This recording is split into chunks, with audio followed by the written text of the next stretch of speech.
ஒரு பேச மட்டும் கேட்டு நீ வெளியே போ நீ வெளியே போ நீ வெளியே போ நீ வா ஒரு ஆளால பேச முடியும் நீ போ நீ வெளியே போயிரு நீ போ அவர் கம்ப்ளைண்ட் உள்ளே வரல அவர் கம்ப்ளைண்ட் கொடுத்துருக்காரு உள்ளே வரல அப்படின்ட்டு அதிகாரிகளை வச்சு நம்மளை வந்து வெரைட்டி இது நீங்க நம்ம சொல்ல போய் வந்திருக்க நீ கம்ப்ளைண்ட் வராம சொல்லாத முத நாள் இவர் போறாரு ஒரு பேர் வருது ரெண்டாவது ஊர் வந்த பிறகு ஒரு பேர் வரலையா வரலன்ட்டாரு அதே எப்படி வரல கம்ப்ளைண்ட் இருந்துச்சு உங்க கம்ப்ளைண்ட் இல்லைன்னு தேடி பார்த்தாங்க இருந்துச்சு வேஸ்ட் ஆகல இருந்தா பேச போறாங்க இல்லையா இல்லன்ட்டு இல்ல வெளியே போக சொல்லிட்டீங்களே நானா சொன்னேன் வெளியே போக சொல்லி நானா பார்த்தேன் நீங்க தான் முப்பவே கேளு இல்லை நான் தெரியாம தான் கேட்குறேன் இந்த இடத்துக்கும் உங்களுக்கும் என்ன சம்மந்தம் இருக்கு அவன் முனியாண்டி சொல்றத பூரா நான் தான் செய்வேன் இஷ்டம் இருந்தா பாரு இல்லாட்டி நீ தெரிஞ்சதை பாரு நீ எங்க போவே அங்க போவே வர்ற பேச்சுக்கு வர்ற உங்ககிட்ட வந்து நீ பேச்சு அடையல நீ மட்டும் வர்ற இவர் மட்டும் வந்தீங்க எஸ்பி ஆஃபீஸுக்கு உங்கள் பேச்சு அடையலைன்னு என்ன செய்வாங்க நீங்கள் வர்றீங்க இப்போ பேச்சு வரலப்பா நீ நீ நீ இப்போ என்ன செய்வ நம்ம 2 பேரும் போனால் கத்துனா ஓசையிடாது எல்லா பேரும் போனால் ஓசை பண்ணி தானே எல்லா பற்றியும் கூப்பிட்டு வந்திருக்க அவன் முன்னாடி ஒரு ஆள் பேசினா அடையலைன்னு என்னையும் கூப்பிட்டான்ப்பா அப்படியா அவன் தால கூப்பிடாருன்னு அவன் போய் அடி அப்ப நடந்த போய் அடி நான் நடைமுறை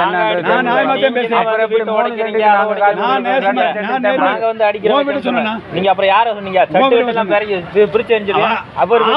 சொன்னேன் நான் ஆசை இடத்த பிரிக்கிறதுக்கு உங்களுக்கு என்ன உரிமை இருக்குன்னு கேக்குறேன் ஆசை இடத்த பிரிக்கணும் இருந்தாலும் என் மாமே அந்த இடத்த நான் பிரிப்பேன்னு சொல்றேன் நானு அப்படியா இல்ல நான் இருந்திருந்தா கலெக்டர் உத்தரவு தான் பிரிக்க முடியும் யாரா இருந்தாலும் கலெக்டர் உத்தரவுண்டா பட்டா இருக்கணும் பத்திரம் இருந்தா தானே கலெக்டர் உத்தரவு போட முடியும் வெங்கல பத்திரத்துக்கு கலெக்டர் உத்தரவு போட முடியாதுல்ல நீங்க தான் சும்மா பிரிக்கிறதுக்கு முடியாது மாமா நான் சொல்றத கேளுங்க முறிகிட்டே கேளுங்க கட்ட பஞ்சாயத்துக்கு மட்டும்தான் உங்க பத்திரம் செல்லும் சட்ட ரீதியாக போனா செல்லாது குடியிருக்க வெளியேற்ற முடியாது ரெக்கார்டு வேணுமாட செல்லாம இருக்கலாம் ஏன் முருகா என்ன முருகா அப்படி பேச விட்டு இருக்க அப்ப நீ என்ன முடிவு சொல்ற முடியல இருக்கீங்க என்ன சொல்றேன் இப்போ வந்து எப்படி இருக்குண்டா நீ எவ்வளவு கொடுத்துருக்கையோ அது தக்கன இடத்த எழுதிக்க இந்த தண்ணி விஷயம் பேசிக்கோங்க போயிட்டு வா 2.5 சென்ட்டும் இருக்கு 3 சென்ட்டுக்கும் காசு கொடுத்துருக்கு 2.5 சென்ட் எழுதி வாங்கியிருக்கு 1/2 சென்ட் எழுதாம இருக்கு 1 சென்ட் எழுதாம இருக்குன்றது சொல்றாப்புல ஆமா இதை எழுதி கொடு அந்தந்த இடத்துல எங்கன வாங்கினேன் அங்கே எழுதி கொடுத்துட்டு மிச்சத்தை வச்சுட்டு போகணும் இப்படி செய்யும்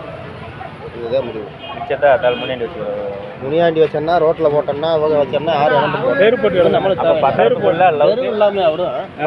அளவுக்கு மட்டும் எழுதி தருவோம்ன்றாங்க எனக்கு அவர் சொல்றாரு அப்ப எக்ஸ்ட்ரா வாங்கின காசு கொடு அதே தெரியும் வாங்கிக்கேன்றாப்ல வாங்கிக்கேன்டா சொல்றாப்ல சும்மாறா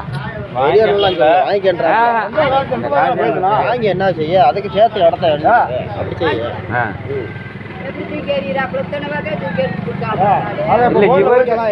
வாய்ப்பு இல்லை தூக்கெல்லாம் எரிய முடியாது ஒன்று காசு கொடுத்த அளவுக்கு எழுதி கொடு ஒரு பிளாட்டுக்கு 50,000 ரூபாய்க்கு மேலே வாங்கி தந்துருக்காப்ல 3 சென்ட்டுக்கு பாதைக்கு தனியா காசு கொடுத்துருக்கேன் 10,000 விட்டுக்கானே அந்த அக்கா 10,000 விட்டுக்கனே பாதை வாங்கி தரணும் உள்ள 16 அடி தெருவு போடணும் சும்மா ஓடிச்சுக்கிட்டு தெருவு போட்டு எழுத முடியும்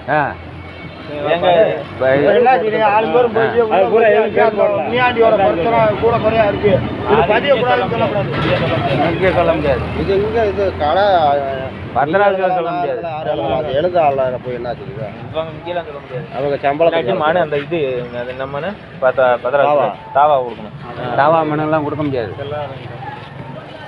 முடியாது கலெக்டர் ஆஃபீஸ் தான் போகணும் வேற வழி இல்லை சரி கிளம்புங்க இல்லை அவங்க பேச்ச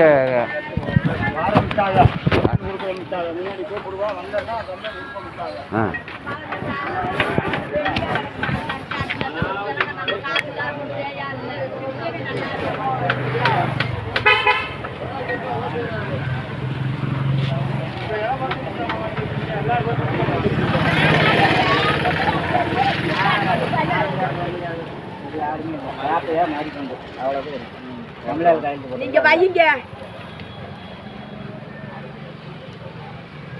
பத்திரம் முடிச்சு பாக்கட்டு கடைசிக்கிட்ட நம்ம ஒரு கேஸ் கொடுத்தோமா அங்க ஒண்ணு கண்டம்னூர் கோயில்ல கூட்டம் போட்டது இவன் தப்பிச்சிருவானாக்க வித்துருவானாக்க விக்கெட் அதுல இருக்கட்டும் பாப்பா அப்போம்னா நான் காலம் போகணும்னா அப்படியே ஓடக்காரையை நான் பார்த்துட்டு நீ பார்த்துட்டு உயிருக்கு உத்தரவாதது அது இதுன்ட்டு கிழிச்சுட்டாங்க பூரா வாக்கடை ஓட்டு நாசமா போனீங்க. இப்போ இவரில் அந்த திருமலாவரத்துக்காரில் இந்த தவிக்க இருக்காரு. நுழைக்கிறாரு, அவரு தான் நுழைக்கிறாரு. திருமலாவரத்துக்காரர் தவறதை விட உங்க முடிவு என்ன? எங்க முடியும் நாங்க அளந்தது பத்திரம் முடிக்க இல்லையா? எங்களுக்கு அளந்து கொடுத்துருக்காங்கல்ல 3 சென்ட், அது முன்னாடி தான் அளந்து கொடுத்தது. அதை பத்திரம் முடிக்கணும். இடையில இருக்கவங்க எல்லாம் எதுக்கு ஏன் சொல்றோம்? நாங்க வாங்கினவங்களுக்கே சொல்ல முடியும். ஐயா உடனே நாங்க பார்த்தோமா மூஞ்சிய பார்த்தோமா மோரை பார்த்தோமா இல்ல அப்படி சொல்லக்கூடாதுல்ல. எப்படியா இப்ப இந்த இணைய நீங்க கூப்பிட்டு வந்திருக்கீங்க, உன்னை யார் பார்த்தது, மூஞ்சிய பார்த்தோமா மோரை பார்த்தோமான்னு அவங்க கேட்க முடியுமா? முனியாண்டி கூப்பிட்டு வந்திருக்காப்புல, அவங்கள முனியாண்டி வந்திருக்கணும்ல, முனியாண்டி வந்திருக்கணும்ல. முனியாண்டி வராட்டி முனியாண்டி வரட்டுமையா? நீ நீங்க மட்டும் வந்து கேட்டாங்க, நீங்க மட்டும் வந்து கேட்டாங்க, அங்க நிஜாரியான்னு கேட்பாங்க. நீங்க மட்டும் வந்தீங்கன்னா உங்களை நிஜாரியா வந்ததுன்னு கேட்பாப்ல, அந்த கேட்க மாட்டாப்லையா? அது மாதிரி முனியாண்டி சொல்றாரு தெரியுமா? முனியாண்டி வரமாட்டியா, மூலப்பத்திரத்துல இருந்து கட்சியில இருந்து நான் தான் வச்சிருக்கேன், யார் யார் பத்திரம் வச்சிருக்கேன் அவங்களுக்கு 2.5 சென்ட் பண்ணிக்க நான் 15,000 அப்படி சொல்றாப்ல. அப்ப அதுக்கு என்ன வழி? அப்ப பாதைக்கு காசு கொடுத்துருக்கோம், இடத்துக்கு எக்ஸ்ட்ரா 5,000 கொடுத்துருக்கோம், அதுக்கு என்ன வழி? முனியாண்டி வரட்டு நீ விலைக்கு அதுக்கும் சொல்றேன், நீ காசை வாங்கிக்கிறாப்ல.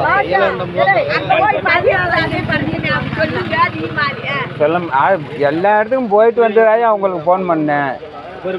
நான் என்ன சொல்றேன் பாருங்க, கோர்ட் வரைக்கும் என்ன சொல்றாங்க, நாங்கள் அப்படித்தான் பதிவு பண்ணுறோம். அப்படித்தான் பதிவு பண்ணி உனக்கு தெரிஞ்சதை பாரு, உன் ரெக்கார்டை கொண்டு போய் கோர்ட்டில் போடு.